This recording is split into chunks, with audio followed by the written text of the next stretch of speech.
तो hello friends, I am Pawan Kumar, BTech second year student.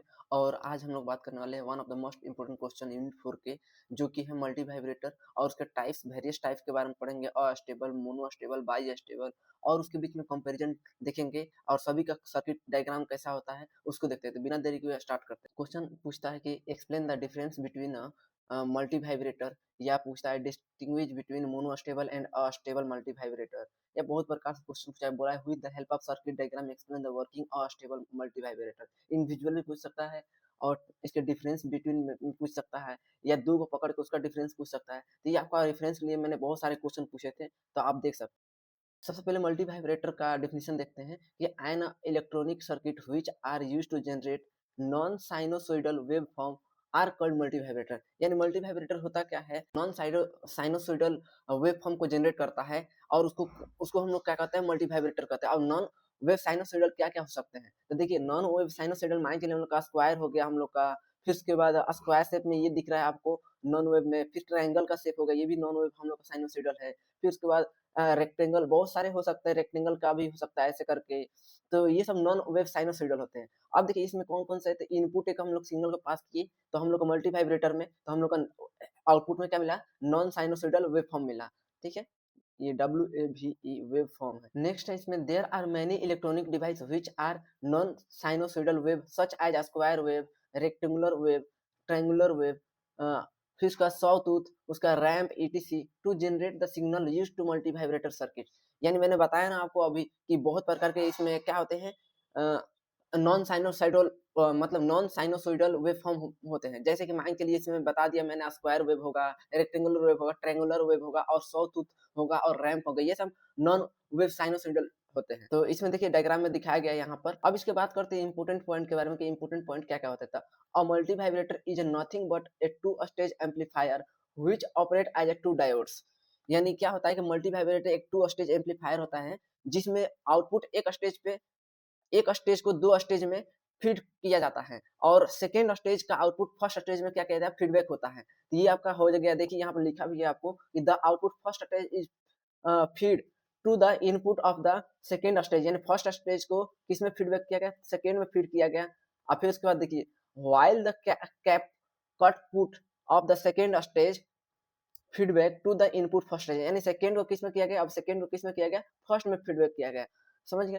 तो अब नेक्स्ट चलते हैं। The multi vibrator operate two operating region, one is saturation region and other is cut off region. यानी जो multi vibrator का region operate करता है, जैसे कि एक तो सैचुरेशन रीजन होता है। प्रीवियस वीडियो में हम लोग देखे थे कि सैचुरेशन रीजन क्या है, और एक होता है कट ऑफ रीजन। अब बात करते हैं टाइप्स ऑफ मल्टी वाइब्रेटर कौन कौन से होते हैं। तो सबसे पहले तो हम लोग का आता है अस्टेबल मल्टी वाइब्रेटर या फ्री रनिंग मल्टी वाइब्रेटर इसको बोलते हैं। फिर इसका मोनो स्टेबल मल्टी वाइब्रेटर होता है। फिर थर्ड में बाई स्टेबल मल्टी वाइब्रेटर होता है। अब देखिए this multi vibrator made of the flowing electronic device. Electronic device में कौन सा था, बीजेटी। बीजेटी मतलब बाइपोलर जंक्शन। फिर उसका फेट दिया है। अब 5-5 टाइमर के बारे में हम लोग ऑलरेडी पढ़ चुके हैं। तो अनस्टेबल मल्टी वाइब्रेटर होता क्या है, तो देखिए a multi vibrator has no any stable state contain only two quasi. Quasi मतलब क्या होता है कि यहाँ पर हाफ के लिए यूज किया जाता है। State is called unstable multi vibrator.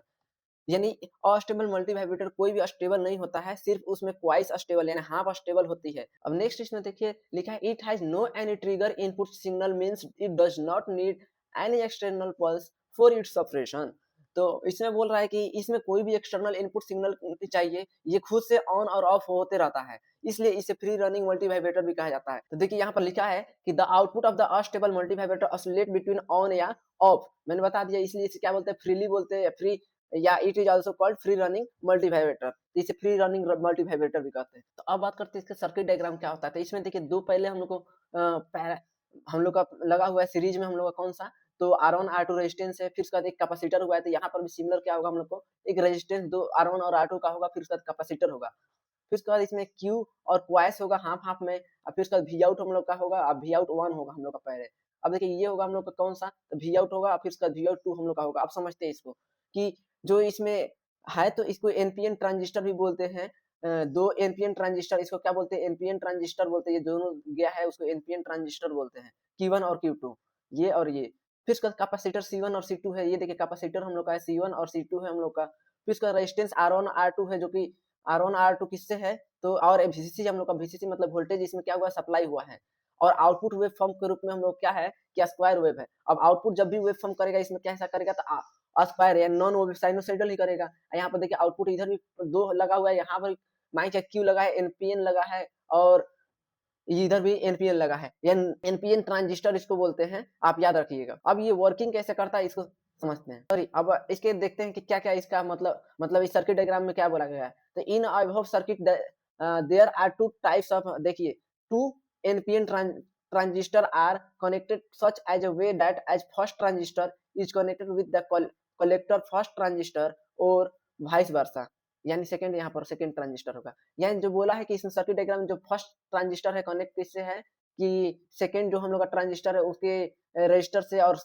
Capacitor से कनेक्ट है, और सेकंड का देखिए सेकंड का उसके रजिस्टर और कैपेसिटर से कनेक्ट है। दोनों क्या है आपस में वाइस वर्सा, मतलब होता है कि जो Q1 हम लोग का एनपीएन है वो इससे कनेक्ट है और इसका सर्किट इससे कनेक्ट है। तो Q1 Q2 हम लोग का क्या हो जाएगा वॉइस वर्सा हो जाएगा, यानी आपस में कनेक्ट हो जा रहे हैं, इसको बोल सकते हैं। अब देखिए two capacitor C1 and C2 are connected with the collector of the transistor. अब देखिए दो ये कलेक्टर हम लोग का हो गया, दो कैपेसिटर है जिससे कि यहाँ से कलेक्टर कनेक्ट है 2 और C1 C2 हम लोग का 2 हो गया कैपेसिटर। अब इसमें बात करते हैं वर्किंग प्रिंसिपल, ये कैसे काम करता है अनस्टेबल मल्टी वाइब्रेटर।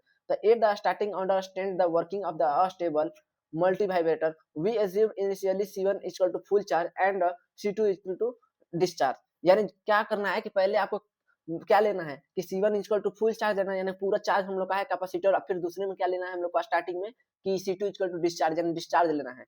फिर according to the above assumption there is enough base drive from in the base Q2 is equal Q2, so Q2 becomes on and output voltage is on।